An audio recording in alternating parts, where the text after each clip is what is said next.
préserver le fleuve Niger pour lui permettre de jouer son rôle dans le développement économique des pays qui traversent, une urgence au vu des menaces qui planent sur ce cours d'eau. D'importantes actions de lutte contre l'ensablement du fleuve ont été engagées avec un appui conséquent de l'UEMOA. Dans ce numéro d'Impact 8, nous nous rendrons au Mali, au Burkina et au Niger pour voir les actions déployées sur le terrain pour enrayer le phénomène de l'ensablement. Notre rubrique décryptage ira à la rencontre du colonel Seyni Seydou, coordonnateur régional du projet de lutte contre l'ensablement du fleuve Niger. Il donnera des éclairages sur les causes du phénomène et le combat engagé pour sauver le fleuve. Les nouvelles de l'espace UEMOA, en bref et en images, mettront fin à ce numéro d'Impact 8.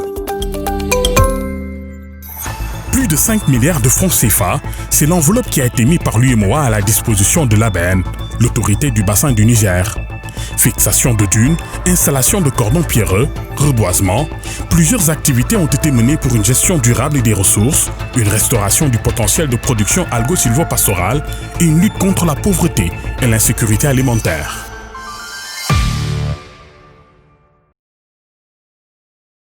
Sarando-Gonda, petit village sur les bords du fleuve Niger à plusieurs dizaines de kilomètres de Niamey.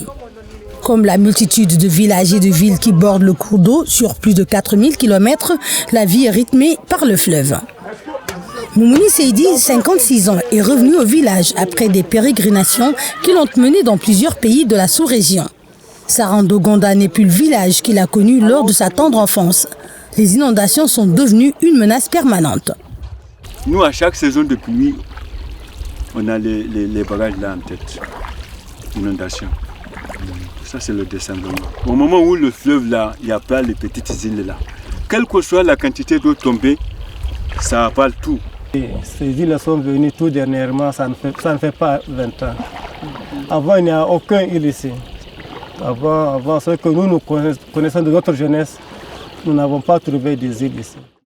À quelques kilomètres de Sarando-Gonda, le plateau de Namaro, véritable paysage lunaire vu du ciel. La sécheresse qui a frappé les pays du Sahel et la déforestation continue ont eu raison de la végétation dans beaucoup de régions du bassin du Niger. Conséquence, pendant la courte saison des pluies, l'eau dévale les pentes, arrachant le sol qui ira se déposer dans le fleuve. Pendant la saison sèche, les vents vont déplacer le sable en formant des dunes mouvantes, menaçant d'ensevelissement les champs, les villages et le lit du fleuve. L'UEMOA est venu accompagner les populations et les gouvernements du Mali, du Burkina et du Niger pour relever le défi. Et les actions menées ont démontré que le phénomène n'est pas irréversible. Là où on a fait les banquettes, les herbes sont poussées. Lorsqu'il pleut, l'eau ne coule pas comme ça. L'eau va rentrer dans les banquettes. Et avec ça, les animaux vont bénéficier pendant l'hivernage. Ils vont donc quand même là où ils vont boire. Et l'arbre aussi va pousser. Après les plateaux d'où part le processus, des actions sont menées un peu plus bas avec la fixation des dunes qui se sont formées. Et nous-mêmes, nous avons vu de nous-mêmes les résultats après avoir effectué ces différentes activités-là. Donc, il y a eu d'abord le blocage de ce mouvement de dunes qui allait faire disparaître complètement nos voies, c'est-à-dire notre unique voie qui nous mène à la capitale et le fleuve même. Nous avons pu fixer la dune. Nos champs qui étaient envahis avant étaient redevenus cultivables. Et maintenant, les gens arrivent à venir s'habiter ici, à côté de la dune. 15 comités intervillageois ont été formés dans la zone. 350 hectares de dunes ont été fixés ici, en plus des terres récupérées. C'est des dunes qui sont fixées. Comme ailleurs, il n'y a pas que cette grappe seulement. On a plus de à peu près 15 grappes. Donc au niveau de ces 15 grappes, on a fait les activités de fixation de dunes. On a restauré les terres au niveau des plateaux par les techniques que vous connaissez, les banquettes, les demi-lunes, vous avez les cordons pierreux, ainsi de suite. En plus de ces travaux, il y a eu de l'agroforesterie, il y a eu renforcement des capacités des acteurs qui actuellement, vous voyez, ils sont constitués en association et qu'aujourd'hui on suppose que même après le projet, c'est des gens qui peuvent s'auto-gérer. Au Burkina Faso, le travail réalisé par les populations et les techniciens a produit également des résultats satisfaisants. Parce qu'au cours de ces 4-5 dernières années, nous avons pu réaliser 4000 hectares. Nous avons pu fixer 4000 hectares de dunes au niveau de la portion du Burkina. Nous avons pu réaliser 3000 hectares de récupération de terres dégradées. Nous avons régarni près de 15 000 plants au niveau de la protection des berges, parce que là aussi, il faut dire que les berges ne sont pas protégées. Pour les techniciens, le résultat le plus important, c'est la mobilisation des populations, leur prise de conscience et leur capacité de pouvoir répliquer ce qu'elles ont réalisé. Au Mali, cette implication des populations est au cœur de la stratégie mise en œuvre. La population, elle est prête. Quand elle est bien informée, elle est prête vraiment à s'engager parce qu'elle voit son intérêt là-dessus. Cela a été prouvé par beaucoup d'actions. Des gens qui n'avaient pas pu exploiter le périmètre de riz pendant plus de 5 ans, avec les dunes qu'on a fixées à côté, ils ont pu l'exploiter. Donc ils ont vu. Donc une fois qu'ils croient aux techniques que nous amenons, il s'agit vraiment de les organiser, les aider à s'organiser et à les appuyer. Il n'y a pas beaucoup d'appui, on les appuie seulement. Le travail à réaliser reste encore important. Les techniques de lutte sont là, elles fonctionnent très bien et peuvent être appliquées tout au long du fleuve Niger pour assurer sa survie.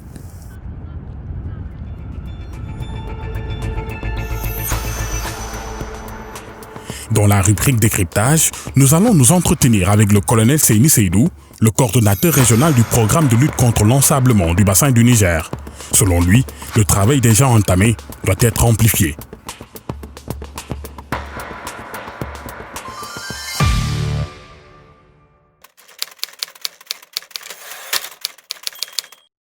L'augmentation de la population a fait qu'il y a trop de pression sur les terres. Donc la végétation est malmenée. Il y a les coupes abusives de la végétation. Et cela expose les sols à l'altération et aussi à l'érosion. Donc cette érosion arrache le sable de son origine et le transporte vers le fleuve Niger, sous 2 formes. Il y a la forme de transport par l'eau, c'est-à-dire hydrique, et la forme de transport éolienne.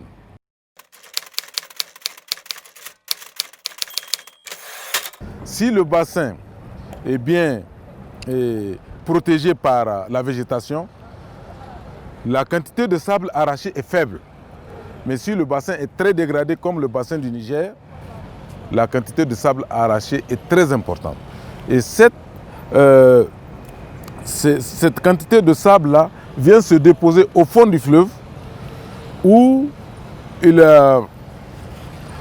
bloque pratiquement le développement de la végétation herbacée qui est au fond du fleuve, qui permet d'entretenir les poissons, les lamantins, toute la faune qui vit dans le fleuve Niger. Donc ça crée un déséquilibre à l'intérieur du fleuve.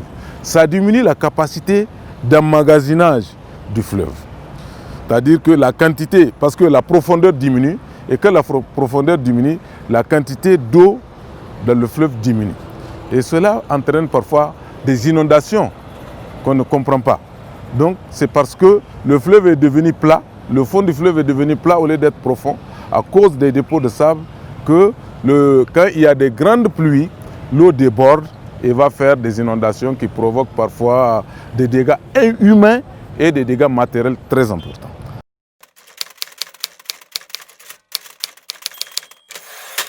L'ABN, en appui avec les partenaires, a élaboré un certain nombre de projets, dont le programme de lutte contre l'ensablement dans le bassin du Niger, qui a démarré ses activités depuis 2005.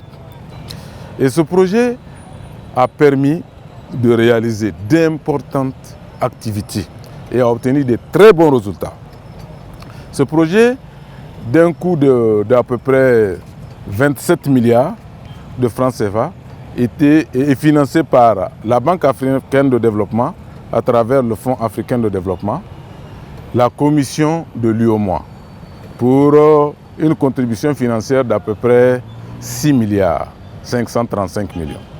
Donc, tous les résultats que le projet a obtenus étaient, on peut dire que c'est l'œuvre des deux partenaires, mais on peut dire que le financement de l'UEMOA, qui a commencé de 2009 jusqu'à maintenant, a permis de consolider tous les acquis qu'on a obtenus dans le cadre de ce programme. Pour terminer ce magazine, voici quelques nouvelles en bref. Fin à Dakar du cycle de formation de la 6e promotion des juges et auditeurs de la Cour de justice de l'UEMOA. Avec l'appui du Centre de droit commercial et de la concurrence de la Haute École de gestion et de droit de l'Université des sciences appliquées de Zurich, la session a porté sur le droit communautaire de la concurrence de l'UEMOA, la régulation sectorielle et l'expérience de la Commission européenne en matière de concurrence et sur l'évaluation orale et écrite des apprenants. Les 2 premières sessions de cette formation se sont tenues en juillet 2019 en Suisse. La CEDEAO et l'UEMOA définissent leurs priorités d'investissement dans les domaines des transports, de l'énergie, de l'économie numérique et de l'eau. 42 projets, dont 18 dans le secteur des transports, 16 dans le secteur de l'énergie et 8 dans celui de l'économie numérique ont été identifiés comme des projets prioritaires dans la région. Le processus d'identification et de sélection a eu lieu au cours d'un séminaire sur les infrastructures régionales de l'Afrique de l'Ouest qui vient de se tenir à Dakar au Sénégal. Les projets retenus feront l'objet d'échanges avec les partenaires dans le cadre d'opportunités de financement offertes par le plan européen d'investissement extérieur et les instruments financiers dans le cadre des accords de Cotonou. C'était tout pour ce numéro d'Impact 8. Merci de l'avoir suivi. Nous vous donnons rendez-vous très prochainement pour d'autres informations dans l'espace UEMOA.